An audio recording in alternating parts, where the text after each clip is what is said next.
വീട്ടില് കൃഷി ആവശ്യത്തിനുള്ള സാധനങ്ങൾ വന്നതാണ് ആഴ്ച സുഖമായിക്കൂടെ.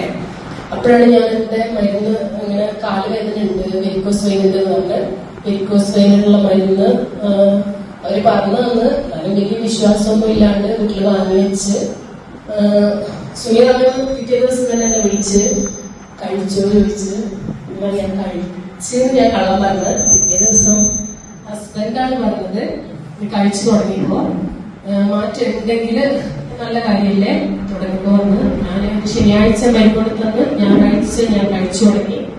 അതിന്റെ ഒരു 6 മാസം മുന്നേ വരെ ഞാൻ ഈ ക്യാപ്പ് ഇട്ടിട്ടാണ് കിടന്നിരുന്നത്. നൈറ്റ് എനിക്ക് കാലുവേദനയായിട്ട് ക്യാപ്പ് ഇട്ടിട്ടായിരുന്നു ഞാൻ കിടന്നത്. ഈ ഞായറാഴ്ച മുതൽ ഞാൻ സ്റ്റാർട്ട് ചെയ്ത് മരുന്ന് ചൊവ്വാഴ്ച മുതൽ ഇന്നീ ദിവസം വരെ ഞാൻ ഈ ക്യാപ്പ് ഇട്ടിട്ടില്ല. എനിക്ക് ശരിക്കും പറഞ്ഞാൽ എനിക്ക് വേദന നല്ലോണം പോയി, കാലില് ഞരമ്പ് നല്ലോണം കാണുന്ന രീതിയിലേക്കുള്ള ഇപ്പൊ ഏകദേശം ഒരു പകുതിയിലധികം കാണാത്ത രൂപത്തിലായിട്ടുണ്ട്. എന്താ വെച്ചാലും എനിക്ക് ഭയങ്കര വിശ്വാസത്തോടെ ഞാൻ ഇപ്പൊ അത് കണ്ടിന്യൂ 2 മാസമായി ഞാനത് കുടിക്കുന്നു. 1 മാസം കൂടി കുടിക്കണമെന്ന് പറഞ്ഞിട്ടുണ്ട്. എന്തായാലും ഞാനത് നല്ല വിശ്വാസത്തോടെ കുടിക്കുന്നുണ്ട്. നമുക്ക് അതിന്റെ നല്ല റിസൾട്ടും കിട്ടിയിട്ടുണ്ട്.